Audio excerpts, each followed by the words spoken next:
नमस्कार साथियों, स्वागत है आप सभी का आरपीएफ एग्जाम के लिए एक और महत्वपूर्ण प्रैक्टिस सेट में। तो आप सभी लोग वीडियो में लास्ट तक जुड़े रहें।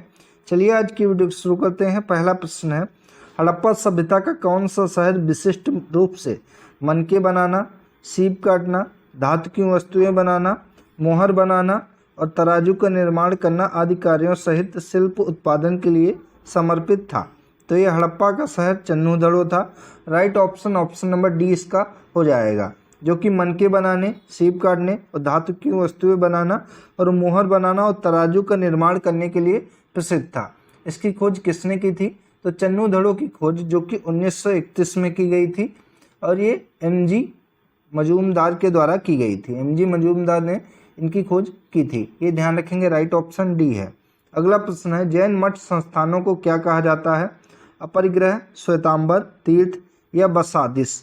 तो जैन मठ संस्थानों को जो कि बसादिस कहा जाता है या बसादी कहा जाता है, बसादिस या बसादी कहा जाता है। राइट ऑप्शन नंबर डी इसका हो जाएगा। जैन धर्म के पहले तीर्थंकर पूछे अगर आपसे तो ऋषभदेव थे। क्या नाम था इनका?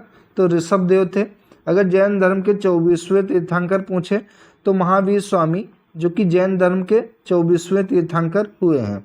23वें तीर्थंकर जो कि पार्श्वनाथ हुए हैं। ये तीनों आप लोग ध्यान रखेंगे, बहुत इंपॉर्टेंट हैं। ठीक है, राइट ऑप्शन डी इसका हो जाएगा। और महावीर स्वामी के जो अनुयायी हैं उनको क्या कहा जाता है? तो उनको निर्ग्रंथ कहा जाता है। ठीक है, ये भी ध्यान रखेंगे। अगला प्रश्न है, पुलकेशिन प्रथम और पुलकेशिन द्वितीय नामक शासक से संबंधित थे? चोल वंश से, चालुक्य वंश से, कुषाण वंश से या फिर मगध वंश से? तो पुलकेशिन प्रथम और पुलकेशिन द्वितीय नामक शासक जो कि चालुक्य वंश से संबंधित थे। राइट ऑप्शन नंबर बी इसका हो जाएगा। इसकी राजधानी जो कि वातापी थी, वातापी इसकी राजधानी थी। ठीक है, ये ध्यान रखेंगे।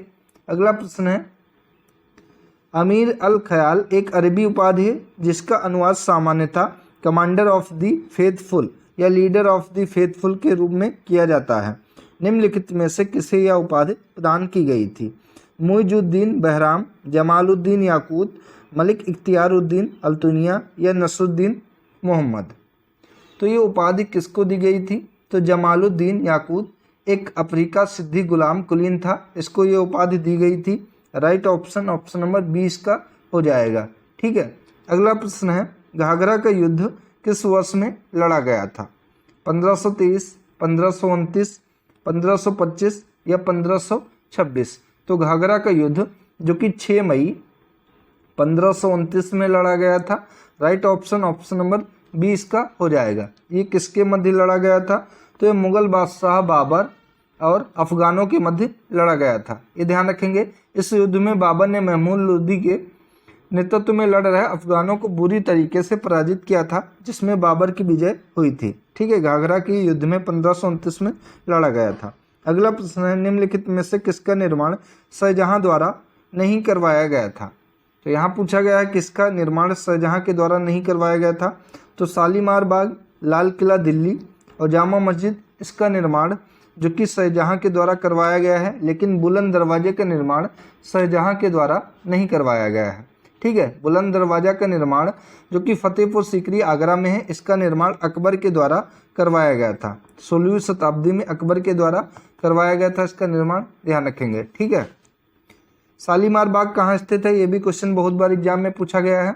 तो शालीमार बाग जो कि जम्मू कश्मीर में स्थित है, ये ध्यान रखेंगे। ठीक है, अगला प्रश्न है, केप ऑफ गुड होप कहाँ स्थित है? रूस, दक्षिण अफ्रीका, अर्जेंटीना या Germany?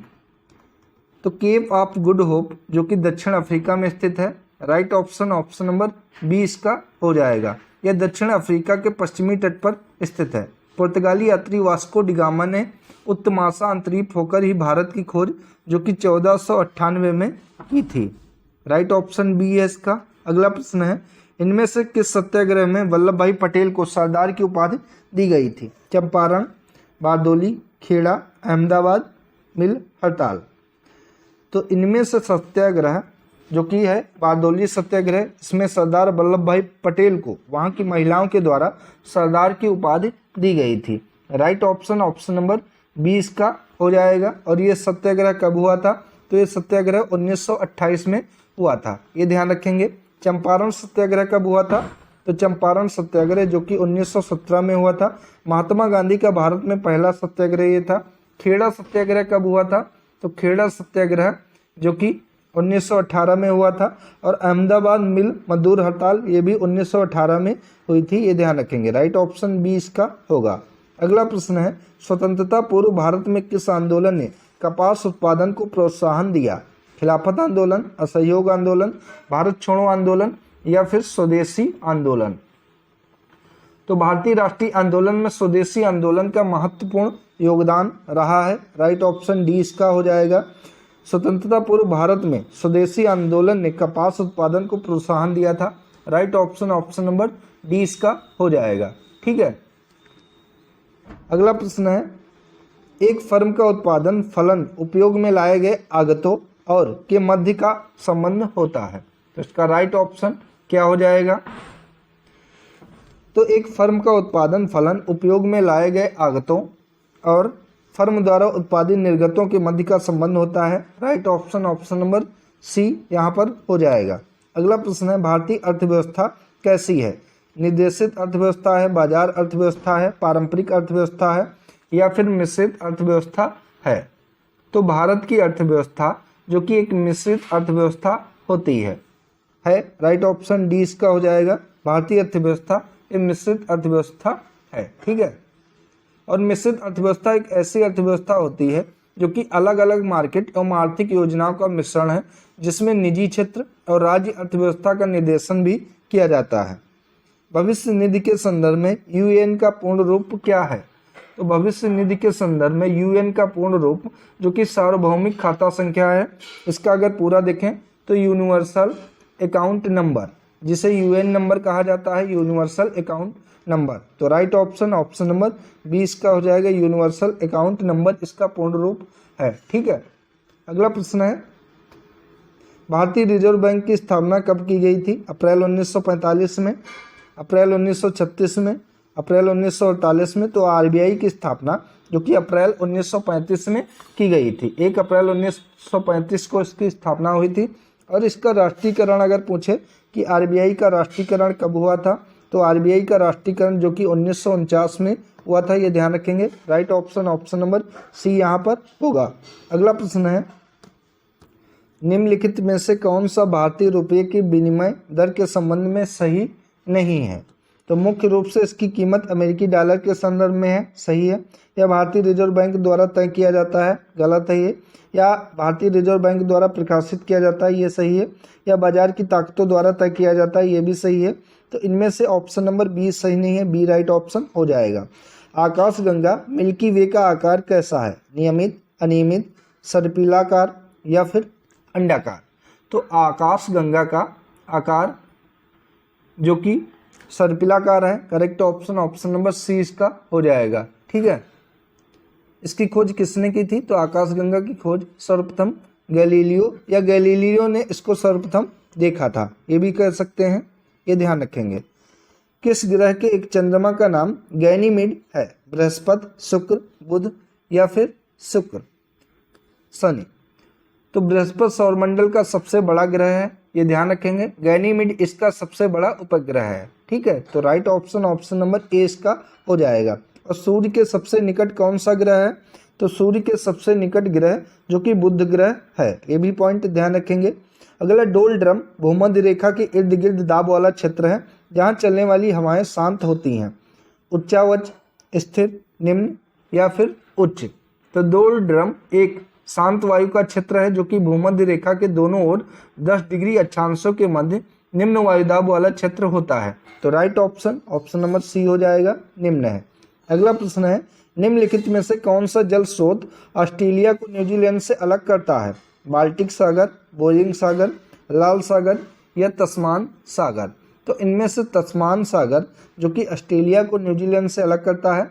Right option option number D इसका हो जाएगा। अगला प्रश्न है, भू क्षेत्रफल के आधार पर इनमें से कौन सा यूरोप का सबसे बड़ा देश है? रूस, इटली, यूनाइटेड किंगडम, रोमानिया? तो यूरोप का सबसे बड़ा देश क्षेत्रफल के मामले में रूस है। रूस यूरोप का ही नहीं बल्कि दुनिया का भी सबसे बड़ा देश क्षेत्रफल के मामले में है। दूसरे नंबर पर कनाडा का स्थान है। वहीं अगर आपसे पूछे जनसंख्या के मामले में सबसे बड़ा देश विश्व का कौन सा है, तो चीन जो कि जनसंख्या के मामले में विश्व का सबसे बड़ा देश है, ये ध्यान रखेंगे। अगला प्रश्न है, कर्क रेखा भारत के इनमें से किस राज्य से होकर नहीं गुजरती है? त्रिपुरा, मध्य प्रदेश, उड़ीसा, राजस्थान। तो कर्क रेखा जो कि भारत के 8 राज्यों से होकर गुजरती है। इन राज्यों में गुजरात राज्य शामिल है, राजस्थान राज्य शामिल है, मध्य प्रदेश राज्य है, झारखंड राज्य है, छत्तीसगढ़ राज्य है, वेस्ट बंगाल पश्चिम बंगाल है, त्रिपुरा है और मिजोरम है। इन 8 राज्यों से कर्क रेखा होकर गुजरती है, लेकिन उड़ीसा से नहीं गुजरती। तो राइट ऑप्शन नंबर सी इसका होगा। अगला प्रश्न है, भारत के उत्तर में 3 पर्वतीय क्षेत्रों का दक्षिणी भाग बाहरी हिमालय है, जिसे भी कहा जाता है शिवालिक रेंज, ग्रेट हिमालय, कंचनजंगा या कैलाश रेंज। तो भारत के उत्तर में 3 पर्वतीय क्षेत्रों का दक्षिणी भाग बाहरी हिमालय है, जिसे शिवालिक रेंज भी कहा जाता है। राइट ऑप्शन नंबर ए इसका होगा। सिंधु नदी और जास्कर नदी का संगम कहाँ पर होता है? पंचनद में, विजयपुरा में, कटिहार में या लद्दाख में? तो सिंधु नदी और जास्कर नदी का संगम जो कि लद्दाख में होता है। राइट ऑप्शन डी है। निम्नलिखित में से कौन सा भारत का पहला जल विद्युत संयंत्र है? सिद्रापोग जल विद्युत संयंत्र, सरदार सरोवर बांध, करछम वांगतू जल विद्युत संयंत्र या टिहरी पम्प्ड स्टोरेज जल विद्युत संयंत्र। तो भारत का पहला जल विद्युत संयंत्र जो कि सिद्रापोंग जल विद्युत संयंत्र है, ठीक है, ये दार्जिलिंग में स्थित है। और इसका निर्माण कब किया गया था? तो इसका निर्माण 1897 में किया गया था, ये ध्यान रखेंगे। राइट ऑप्शन ए है। अंडमान और निकोबार द्वीप समूह में स्लैश एंड वर्ण क्रस्ट को क्या कहा जाता है? मिल्पा, दीपा, झूम क्रस्ट या पॉमलोग। तो झूम क्रस्ट अथवा कर्तन दहन प्रणाली में किसान जो कि जमीन के टुकड़े साफ करके उन पर अपने परिवार के भरण पोषण के लिए अनाज व अन्य फसलें उगाते हैं, ये ध्यान रखेंगे। लेकिन जो अंडमान और निकोबार द्वीप समूह में स्लैश एंड वर्ण क्रस्ट होती है, इसको दीपा भी कहा जाता है। राइट ऑप्शन नंबर 20 का हो जाएगा। भारतीय संविधान में कितने देशों से विशेषताएं ली गई हैं? 13, 6, 7 या 10? तो भारतीय संविधान में 10 देशों से विशेषताएं ली गई हैं। राइट ऑप्शन नंबर डी इसका हो जाएगा। अब आप लोग बताएंगे कि भारतीय संविधान की प्रस्तावना में अभी तक कितनी बार संशोधन हो चुका है? तो अभी तक केवल एक बार संशोधन हुआ है, जो कि 42वें संविधान संशोधन 1976 में हुआ था। इसे मिनी संविधान के नाम से भी जाना जाता है। इस संविधान संशोधन में सिर्फ एक बार भारतीय प्रस्तावना में संशोधन किया गया है, ये ध्यान रखेंगे। अगला प्रश्न है, निम्नलिखित भारतीय संविधान के अनुच्छेदों में से कौन से अनुच्छेद में राज्यों के विधान परिषदों के गठन के लिए प्रावधान किया गया है?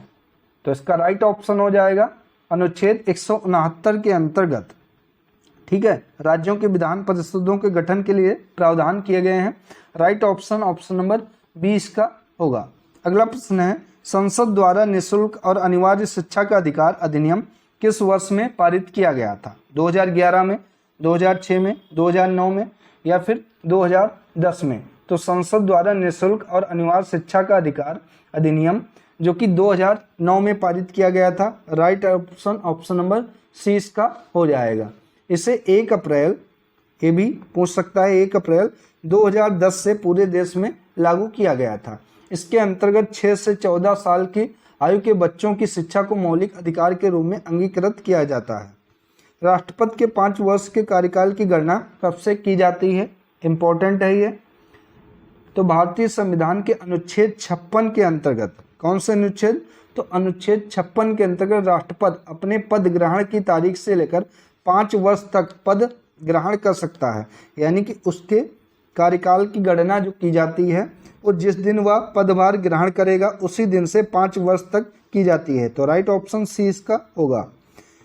किसी धन विधेयक के लोकसभा में पारित होने के बाद राज्यसभा उस विधेयक को अधिकतम कितने दिनों के भीतर लोकसभा को लौटा सकती है? 14 दिन, 22 दिन, 12 दिन या फिर 28 दिन? तो राइट ऑप्शन है 14 दिनों के अंदर, ठीक है, लोकसभा को लौटा सकती है राज्यसभा। तो राइट ऑप्शन नंबर ए इसका हो जाएगा। अगला प्रश्न है, भारतीय संविधान का कौन सा अनुच्छेद उच्च न्यायालयों के न्यायाधीशों द्वारा शपथ या प्रतिज्ञान से संबंधित है? अनुच्छेद 185, अनुच्छेद 256, अनुच्छेद 289 या अनुच्छेद 219? तो राइट ऑप्शन डी हो जाएगा, अनुच्छेद 219 जो कि उच्च न्यायालयों के न्यायाधीशों द्वारा शपथ या प्रतिज्ञान से संबंधित है। राइट ऑप्शन डी है इसका। अगला प्रश्न है, भारतीय संविधान का कौन सा अनुच्छेद पंचायत की शक्तियों, प्राधिकार और उत्तरदायित्वों से संबंधित है? तो इस संविधान के अनुच्छेद 243 जी, right option option number D हो जाएगा। इसमें पंचायत की शक्तियां, प्राधिकार और उत्तरदायित्व से संबंधित है। ठीक है, पंचायती राज संस्थाओं को कुल 29 कार्य दिए गए हैं, ये ध्यान रखेंगे। राइट ऑप्शन डी है। भारत के संविधान के इनमें से किन अंगों, प्रावधानों को संशोधित नहीं किया जा सकता है? न्यायिक समीक्षा को, राज्य के नीति निर्देशक तत्वों को, मौलिक अधिकार को या संविधान की प्रस्तावना को? इंपॉर्टेंट क्वेश्चन ये है। तो भारतीय संविधान में न्यायिक समीक्षा के प्रावधानों को संशोधित नहीं किया जा सकता है। राइट ऑप्शन ऑप्शन नंबर ए इसका हो जाएगा, क्योंकि यह संविधान के आधारभूत ढांचे के अंतर्गत आता है। ठीक है, भारत के निम्नलिखित में से किस राज्य के आदिवासी लोग सरहुल त्योहार मनाते हैं, जिसमें स्वास्थ्य और समृद्धि के लिए साल वृक्ष की पूजा की जाती है? तो सरहुल त्योहार जो कि मनाया जाता है झारखंड राज्य में, करेक्ट ऑप्शन सी होगा इसमें। इसके अंतर्गत स्वास्थ्य और समृद्धि के लिए साल वृक्ष की पूजा की जाती है। महोत्सव पर्व भारत के किस राज्य में मनाया जाता है? महाराष्ट्र, राजस्थान, गोवा, नागालैंड राज्य में। तो महोत्सव पर्व जो कि भारत के नागालैंड राज्य में मनाया जाता है। Right option option number D इसका हो जाएगा। नागालैंड के पर्व कई बार पूछे जाते हैं जो कि इम्पोर्टेंट हैं, जिनमें हॉर्नबिल फेस्टिवल कहाँ मनाया जाता है, ये भी पूछा जाता है कि हॉर्नबिल फेस्टिवल कहाँ मनाया जाता है, तो इसको ध्यान रखेंगे, ये नागालैंड राज्य में ही मनाया जाता है। राइट ऑप्शन डी है इसका। अगला प्रश्न है, वाद्य साजों के रूप में तानपुरा और पखवाज के साथ पुरुषों द्वारा पारंपरिक रूप से किस गायन शैली का प्रदर्शन किया जाता है? गजल, ठुमरी, तराना या ध्रुपद गायन का किया जाता है? तो ध्रुपद गायन शैली का प्रदर्शन जो कि तानपुरा और पखवाज के साथ पुरुषों द्वारा किया जाता है। Right option option number D इसका होगा। राष्ट्रीय खेल दिवस कब मनाया जाता है? इंपॉर्टेंट क्वेश्चन है। 12 नवंबर, 27 जुलाई, 15 अगस्त या फिर 29 अगस्त? तो मेजर ध्यानचंद का जन्म जो कि 29 अगस्त 1905 को हुआ था, और इन्हीं के जन्मदिन के अवसर पर राष्ट्रीय खेल दिवस मनाया जाता है 29 अगस्त को। तो right option option number D इसका हो जाएगा। इन्हें हॉकी का जादूगर भी कहा जाता है। मेजर ध्यानचंद जी को हॉकी का जादूगर भी कहा जाता है, ये भी ध्यान रखेंगे। जुलाई 2016 के बाद से विश्व व्यापार संगठन WTO के सदस्य कितने हैं? तो जुलाई 2016 के बाद विश्व व्यापार संगठन के सदस्य जो कि हैं 164, correct option option number C इसका हो जाएगा। ठीक है, इसका मुख्यालय कहाँ है? तो इसका मुख्यालय जिनेवा स्विट्जरलैंड में है, ये ध्यान रखेंगे। अगला प्रश्न है, बाईचुंग भूटिया के समर्थन में ओलंपिक मशाल रिले को ले जाने से इनकार करने वाले पहले भारतीय खिलाड़ी कौन थे? तिब्बती स्वतंत्रता आंदोलन, महिलाओं के विरुद्ध भेदभाव, बच्चों को खेलों के लिए प्रशिक्षण की सुविधा नहीं दिए जाने, या भारतीय खेलों के लिए अधिक धन? तो तिब्बती स्वतंत्रता आंदोलन के समर्थन में पूर्व भारतीय footballer Baichung Bhutia Olympic relay जो कि बीजिंग ओलंपिक 2008 में हुआ था, इसको ले जाने से इनकार करने वाले प्रथम भारतीय खिलाड़ी थे। राइट ऑप्शन ऑप्शन नंबर ए हो जाएगा, तिब्बती स्वतंत्रता सेनानी आंदोलन। अगला है, एजरा कप इनमें से किस खेल से संबंधित है? रग्बी, फुटबॉल, वॉलीबॉल, पोलो या एक्सपेट्रियन शो जंपिंग? तो एजरा कप इनमें से जो कि पोलो से संबंधित है, correct option option number C इसका हो जाएगा। और पोलो की टीम में कितने खिलाड़ी होते हैं ये भी आपको बताना है। तो इसकी प्रत्येक टीम में 4-4 खिलाड़ी होते हैं, ये भी ध्यान रखेंगे।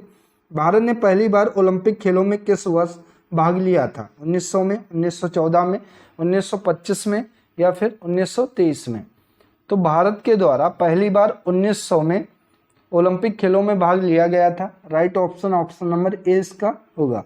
अगला प्रश्न है, पुरानी दिल्ली में लाल किले पर प्रधानमंत्री भारतीय राष्ट्रीय ध्वज को किस राष्ट्रीय त्योहार पर फहराते हैं? गांधी जयंती 2 अक्टूबर को, राष्ट्रीय संविधान दिवस 26 नवंबर को, स्वतंत्रता दिवस 15 अगस्त को या गणतंत्र दिवस 26 जनवरी को? तो इनमें से कौन सी तारीख पर प्रधानमंत्री जो कि तिरंगे को लाल किले पर फहराते हैं? तो राइट ऑप्शन होगा 15 अगस्त को, स्वतंत्रता दिवस के मौके पर भारत के प्रधानमंत्री जो कि राष्ट्रीय ध्वज को लाल किले पर फहराते हैं, तो राइट ऑप्शन सी इसका हो जाएगा। और गणतंत्र दिवस पर कौन फहराते हैं, तो ये भारत के राष्ट्रपति जो कि गणतंत्र दिवस पर ध्वज फहराते हैं, ये भी ध्यान रखेंगे। देश और उनकी राजधानी का इनमें से कौन सा युग्म सही सुमेलित नहीं है, ठीक है। तो कजाकिस्तान की राजधानी क्या है, तो कजाकिस्तान की राजधानी जो कि है बिश्केक नहीं है, नूर सुल्तान है। नूर सुल्तान कजाकिस्तान की राजधानी है, ठीक है। लीबिया की त्रिपोली है, बहामास की नसाऊ है, बेल्जियम की ब्रुसेल्स है। तो ये ध्यान रखेंगे। Right option option number A सुमेलित नहीं है। विद्युत ऊर्जा का वाणिज्यिक मात्रक क्या है, कैलोरी, जूल, वाट या किलोवाट घंटा।